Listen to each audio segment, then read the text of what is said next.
Week 13 on FanDuel is in the books, and unfortunately, we are in a slump. We failed to cash, mostly because of Tyreek Hill and Pat Mahomes continually overthrowing him. That would have been a bunch of long TD passes.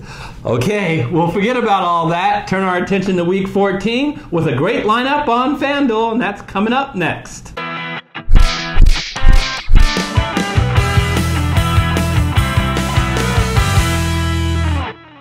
So we're going to start, Gary, at quarterback. And when we're looking at the quarterbacks, you know, I want consistency. And I know I looked for bargains, and there was no. I even considered Josh Allen with his running ability, but I am going to play it safe with Drew Brees this week. If you take a look at Drew Brees, you'll love the matchup that he's getting. He's playing at Tampa Bay, very, very bad pass defense in Tampa Bay. We may get rain showers in Tampa Bay, but the weather's going to be nice. It's still going to be in the 70 degrees. I think this is going to be fine for the Saints. I think it's still going to be a very high-scoring game. And you see what he's done this year, Gary. Yeah, absolutely. And first of all, just to make a point, look, twice in this season so far, people have played in the rain in Tampa Bay in games that I remember, and both quarterbacks did well. Yeah. So that's not a deal killer for a defense that's one of the worst defenses to stop in the pass in all of football. And, you know, you remember the very first game of the season. I still do because that knocked me out in Survivor. But the Saints just moved the ball at will on the Bucs. Drew Brees had 31 of DraftKings points. So we're looking for a repeat. So we're going to... And you're looking for a rebound. It was a bad game against Dallas, but, you know, that was a real anomaly, I think, Eric, where Dallas' defense has just been playing lights out, you know, over the past month or so, and Tampa Bay's defense is not even in the same conversation, I think, as Dallas. And because they struggled is why I think we're getting a little bit of a discount here at 8,500. Because other than Pat Mahomes, there may very well be no better quarterback having a better year than Drew Brees. And Drew Brees has a ton better matchup this week than Pat Mahomes. Yeah, you bet. Absolutely. All right, let's go to running back. And I'm going to stick on the same team, Gary, and go with Alvin Kamara. Now, usually Alvin Kamara, I think, again, is getting us a little bit of a discount because of the whole team's bad game against Dallas. Usually Alvin Kamara is at the top of the list, but you got to go down a few before you get to Alvin Kamara at 8,300. And you look and go, you know what? The Bucs just have a bad defense, but they were worse against the pass, and I think that's good because that'll take a little away from Mark Ingram and more passing, hopefully, out of the backfield for Alvin Kamara. Yeah, especially as New Orleans needs to keep up with the points because Tampa can't play defense to save their lives, but they sure as hell can play offense. And the reality is Tampa Bay is one of the top 5 scoring teams in the league. Now, you might say, well, whoa there, New Orleans is one of the top 2 scoring teams in the league. And that's right. That's right. It's more to the point that they're going to have to – Tampa is going to keep scoring points. So New Orleans is going to have to keep scoring more points, which means it's not just going to turn into a Mark Ingram game where they run it, because he'll get more touches – he'll get more rushing touches than Kamara will. They're going to have to keep in liberally mixing in the pass, and that's only going to help Kamara. All right. So we spent a lot for those two Saints. We spent a lot of money, and if we're looking at the third quarter and the Saints have only scored 6 points, that would be a bad sign. But I'm not worried about that. Where do we go now, Gary? Now that we have only $6,100 to average from here on out. Well, I think you got to look for values, obviously, as you put. And one of the values this week is Aaron Jones. I like this guy a lot. Now, Mike McCarthy-less Green Bay Packers. There's always a sense of what happens to a team and what dynamics are going to change when the coaches change. We saw it for the benefit in Cleveland, right, with the coaching change with Hugh Jackson at it. All of a sudden, Baker Mayfield and that whole offense is looking great and they're winning games. We'll see whether the same thing happens with the Green Bay Packers. One thing I really like about Aaron Jones is his consistency. He has scored between 15 and 30 points in 5 of the last 6 games that they have set him free, if you will, by finally realizing what the rest of us always knew, which is he's far and away the best running back on the team. He is so clearly the best running back. Absolutely. And I think the coaching move will actually hopefully help in that, because McCarthy would still flirt with other running backs. Yeah, absolutely. And the reality is, Atlanta is a dream matchup. They give up the 4th most points to running backs of anybody in football. So they're going to continue to set him free. He's got a dream matchup, but he's only $7,500. You know, he's literally $2,000 less than the top guy. So, Eric, I love the value. Yeah, yep. So we're going to slide Aaron Jones in there. And like two drunken sailors, we have spent $8,500, $8,300, and $7,500.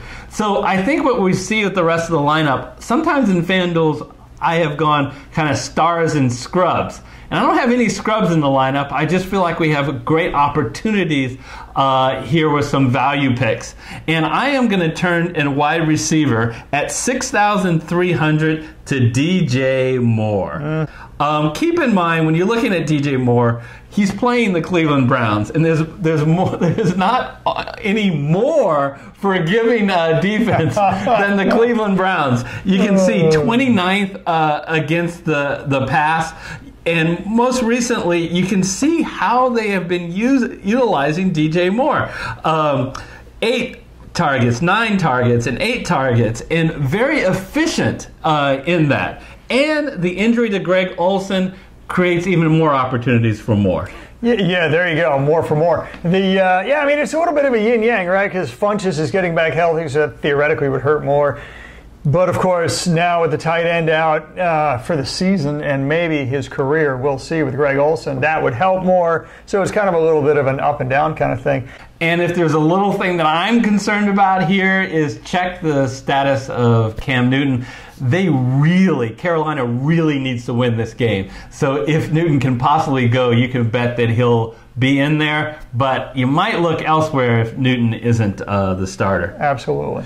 All right, so Gary, the next guy is Chris Godwin at $5,600. What do you think about him? What do I think about Chris Godwin? I love the matchup. I mean, how do you not start there? I mean, the New Orleans Saints can score points in bucket loads. What they can't do is defend the pass because they're 30th against the pass. Now, some of that is because they score so many points. It's a volume thing where people, pass against New Orleans in a desperate effort to catch up. But that's great. You don't care if Tampa Bay wins the game. You love it if they fall behind 28-0 and then have to play catch up. It doesn't matter how Chris Godwin gets the volume. It just matters that he gets the volume. The thing that I love about the Saints is Marshawn Lattimore.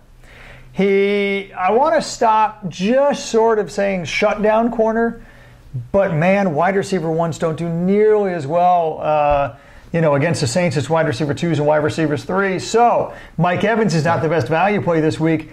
Adam Humphries and Chris Godwin are. Now, we don't know, Eric, if Deshaun Jackson's going to play or not. Right. Obviously, that factors into things.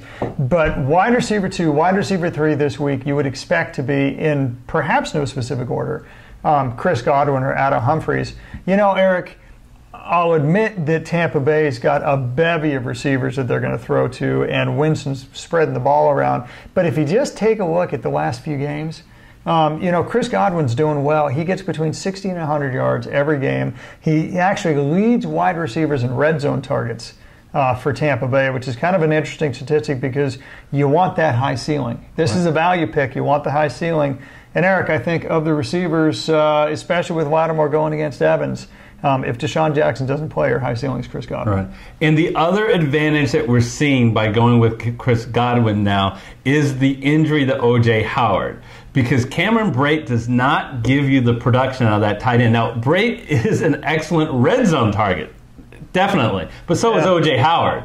But what Brate is not involved in the rest of the field, which gives more opportunities to the wide receivers. Yeah, absolutely. All right, so let's move on. At our final wide receiver is someone, Gary, who You know what? The Dallas Cowboys are absolutely committed to make sure this guy is a star. They got to justify their first-round draft pick that they no longer have. Who are we talking about, folks? It's Amari Cooper. Super duper Cooper. And once again, we get another guy who has a great matchup. He's facing the Philadelphia Eagles, who are pretty good against the rush, but very poor against the pass. Especially their secondary. It's the outside wide receivers that do well, not the slot guys, not the running back over the middle. Yeah. It's with those cornerbacks. But you know, Eric, they're literally down to their 5th and 6th best cornerbacks for that team. It's unbelievable. They've just been decimated by injuries. They just gonna force the ball to Cooper. Look at the production that you've gotten out of Cooper in really the last 5 games. 8 targets, 10 targets, 5 targets, 9 targets, 8 targets. Very consistent for a team that is more committed to the run. Cooper still shines. Yeah, and with that kind of a high volume, which you know he's guaranteed to get, especially with the high ceiling going against Philly, because it seems like every outside wide receiver does well against Philly for only $6,900. That's a very high ceiling and a great value. Let's move along. Move it over to tight end. And at $6,400 is Eric Ebron.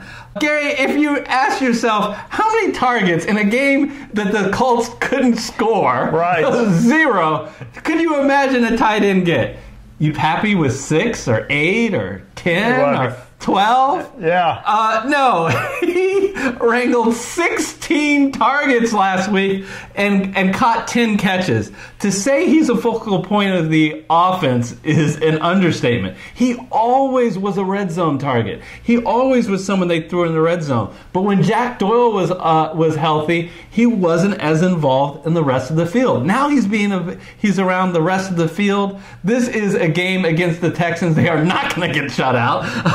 That they'll actually put some points on the board. I like Eric Ebron. Yeah, I mean, some of that was who they were facing is Jacksonville, right? So Matt couldn't get anything going on the ground because they're number 1 against the rush. Yep. Certainly with Ramsey and Boyd, the outside receivers are having problems. So you knew that Andrew Luck was going to be focused on over the middle. Well, guess what? Now they're facing Houston. It's actually rough. It's a very similar game script, folks. Houston is top 5 against the rush, similar to Jacksonville. Mac's going to have a hard time. Luck's going to have to throw the ball, which frankly Indianapolis basically does anyway, whether Mac can get it going or not. And Houston, now their cornerbacks aren't as good as Boyd and Ramsey, but their cornerbacks are still very good. It's over the middle where Houston's the most susceptible. Guess what? That's where Ebron runs his routes, as most tight ends do. So it should be, at least for one more week, a similar game script. Lots of volume for Eric Ebron. All right, let's move on to the flex position. So once again, I really think Denver is going to have their way with the San Francisco 49ers, who are really hurting. But look at the involvement that Emmanuel Sanders has gotten in the pass game. He is so clearly their number 1 wide receiver with he was even when Demaryius Thomas was there, but Courtland Sutton's clearly the number 2 guy. Right. So absolutely. Looking at the targets, 8, 7, 14, 10, 7, 4, 9, 6, 12, 6. He's consistently being targeted and consistently performing this year. The last player is at defense, and we're going with the Kansas City Chiefs at $3,000. Whoops, what'd I do? At $3,700. I'm pretty excited to get the Chiefs. What happens with the Chiefs is they get way up on their team. Their opponents, and look what happens. They end up getting a lot of sacks because the other team is throwing the ball. They're second in the league in sacks. They're going to get ahead of the Baltimore Ravens, which will create opportunities for not only sacks, but possible turnovers. And with Lamar Jackson at the helm, or even a Joe Flacco, a rusty Joe Flacco, I think that there can be opportunities here for the Chiefs to even put up a touchdown on D. Well, sure. I mean, they're second in sacks. They're top 10 in turnovers. And those two are obviously very related statistics. So you've got great opportunity for turnovers, which, of course, can turn into taking it to the house or going to a pick six. You know, don't forget, they got a pretty fast guy running kickoffs and punt returns, too. Right? So, you know, they've obviously got opportunities there for touchdowns that way. So, overall, Great ceiling for the Kansas City Chiefs. All right, so this is our lineup. Thumbs crossed, fingers crossed that we break our losing streak. Again, if there's one of these players that you don't like, swap them out for your guy, but hopefully this is a good starting point for you to cash in DFS in Week 14 on FanDuel. If you haven't yet, please hit that red subscriber button so you're notified for future videos. And until our next video, we'll see you next time. See you then.